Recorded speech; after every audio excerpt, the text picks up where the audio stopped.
it's first off, thanks to all of you for showing up. I really do think this is a community reflection and a moment when we really, as individuals, but also as a field of practice, need to be really thinking about how do we show up in this moment. I've often said that, a lot of impact investing is a question of understanding how we want our capital to show up in the world, how we want to be aligned with our capital and our capital to reflect the nature and value and purpose that we're looking to advance through our life. This is simply an extension of a lot of those ideas, but I think the urgency and the moment kind of makes it look a little different. And I thought, Laura, your framing was perfect. I mean, I would love to just take those opening thoughts and I'll steal those from you so I can drop them into one of the posts, because I think it's a really great um, kind of background for why we need to have this conversation today.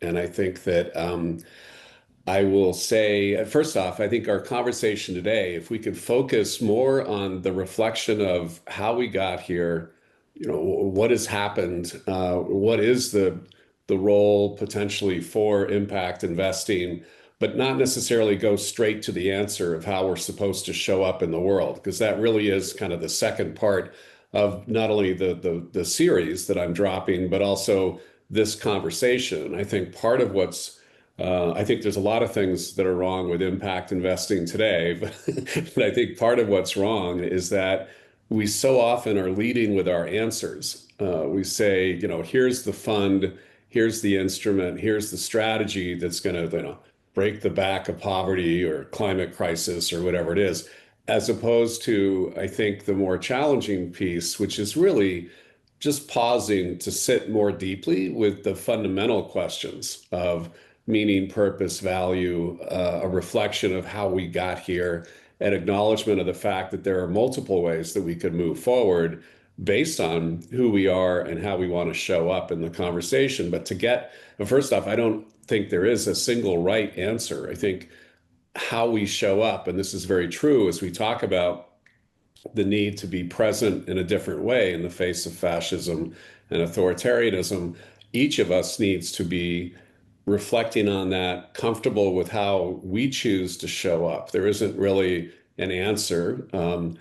I think that what happened for me, and I'll just kind of lay this out by way of context, is the last 4 years, I was chief impact officer for Alti Global, and the firm is $80 billion, has a US, Europe, Asia footprint. I joined before the firm went public and we made that expansion. And so for 4 years, I was really focused on the internal challenges and process of, helping run the company, helping understand how does impact as a strategy get executed at scale, and how do you do that and maintain the integrity of impact for what you want to do. So I was really deep in it. I was at my desk at 6:30 in the morning and would leave like at 5 or 6, and then often have calls with Asia or Australia in the evenings. And so over the course of 2024, we had gone through a strategy planning process, had decided we needed to move in a slightly different direction in order to try to bring some of these questions to a broader audience within the client base of the firm. And I led that process. I was fully on board with the fact that we needed to go there, but I also felt like, I'm 66. I spent 4 years really helping build that strategy and practice, but I also felt like, all right, I don't have another 10 or 15 or 20 years in terms of my career and life's work. Where do I really want to be kind of placing myself during that next, let's say, 5 to 10 years, if nothing else? And I realized that I wanted to get back to what I had spent most of my career doing, which is being involved with field building and the writing and this type of conversation and things like that. And so I decided that it was time for me to kind of transition out at a point when we had achieved a lot. We had gone from 4 to 6 billion of dedicated impact capital for the firm. So I felt like, great, I'd done what I wanted to do. Separate from that, obviously, we were in a national election. And as we came through the fall and then into the first quarter, what was interesting for me was, I'm smart as all you are, and I was watching what was happening with the election and very kind of aware of and concerned with the outcome. And come January, February, March, as I started, transitioning out of Alti, I realized I had a little more time to focus on other areas, and I realized that, yeah, I had a sense of what happened in terms of why the Dems may have lost. As Trump came out of the gates in, late January and then through February, March, April, I was, along with, I think, many of you, just stunned in terms of like what the hell was happening and how he was able to, he and his team were able to execute at the scale, speed, and depth that they did. And in particular, where's the opposition in all this? It seemed like there was nobody. I mean, everybody was just, it felt like everybody was just kind of like folding. And we were all, I think, in the in one of my posts, I refer to deer in the DEI headlights, right? I really kind of felt like a lot of us were like, oh my God, like what the hell's going on? And for me, I just did not, I couldn't get my head around like what the hell happened here? Like how did this even happen? And so I realized that for myself, I had missed a part of the story, right? I had missed a part of an understanding of how this was even possible. I mean, set aside discussions about why the Dems lost. I'm just talking about the reaction of myself and others. And in particular, I really was concerned about the fact that I did not feel that the impact investing community had a voice or people were standing up to defend the values and beliefs and practices that we have all spent, in my case, 30 plus years helping to advance and frame. And I just couldn't get my head around it. And I guess I was in some ways, quite frankly, I was waiting for somebody else to come forward and say, okay, here's how we should be thinking about this. Here's where we are. I don't know if I was waiting for gin. I don't know if I was waiting for tonic. I don't know who I was waiting for, but I just assumed that fucking somebody was going to get paid to kind of come out and lead the charge or whatever. And if not that, at least help us all kind of understand this frame and this context. And that was clearly not forthcoming. And so I began in February, March, April, just trying to get a handle on like where did this all come from? How was he able to do this? Why weren't people stepping up to voice opposition to this? And just try to go deeper in terms of understanding this. I mean, my background is as a community social worker. I got my MBA on weekends. I executed a lot of different strategies over the years, but I am not a political scientist. I'm not a geopolitical analyst. I'm not a trained historian or economist.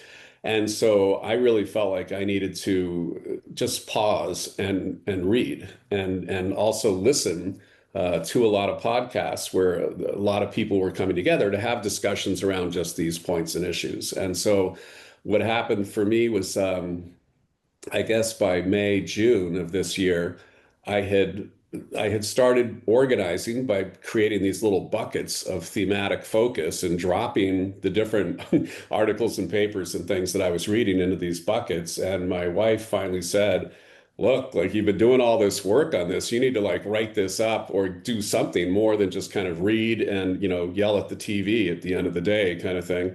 And so that's what I started doing. I started just saying, all right, I'm just going to start trying to, which is kind of how I function anyway. The purpose of capital, my last book, is simply just that, a reflection on the purpose, meaning, and value beyond kind of the strategy and tactics part of the impact conversation. And so this was kind of an extension of that kind of a research process.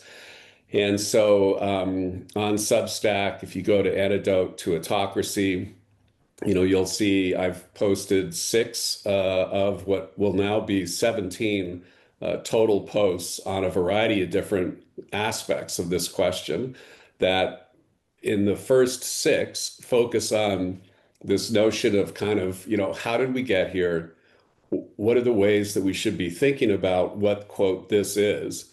I found in a lot of the reading and the conversations I was having with people a real a lack of clarity in terms of being able to define like what actually was happening here. It felt like there were a lot of different forces in motion, and people, I think, throw around a lot of different terms, whether fascism or authoritarianism or patrimonialism or whatever, without our kind of stopping and saying, all right, well, what does this really mean and how does this fit?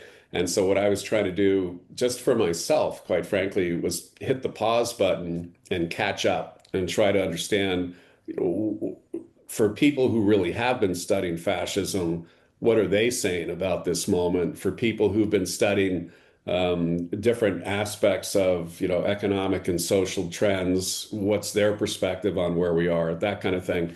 And so the first six or eight of these posts is simply that. It's simply saying, and I would also say, I obviously am writing this stuff and reflecting on it, but what I'm really trying to do is direct our attention to other people who have spent a lot of time trying to understand these issues and themes. So this isn't simply kind of Jed's opinion about stuff. I'm saying, here's my perspective on it, but go read this or go see what this person has said, because I think there's some really important work that's been put out there. And lastly, I would say by doing this process, before I started this, I felt I don't even know what to say. I was like nauseous half the time. I was angry. I didn't know who to be angry at aside from the obvious figures. Um, but I couldn't get a handle on like, okay, how do I sit with this stuff and understand how I'm supposed to be present in this moment?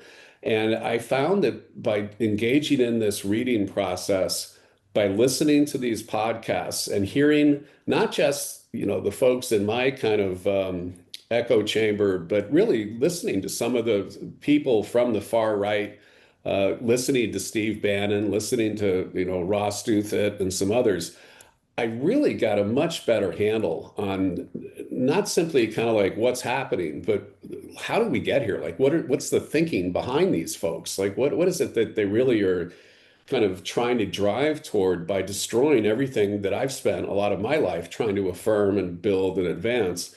And so the outcome of this for me personally has been, not peace and clarity, but a sense of kind of like, okay, like I kind of get it. I at least understand something of what's happening here.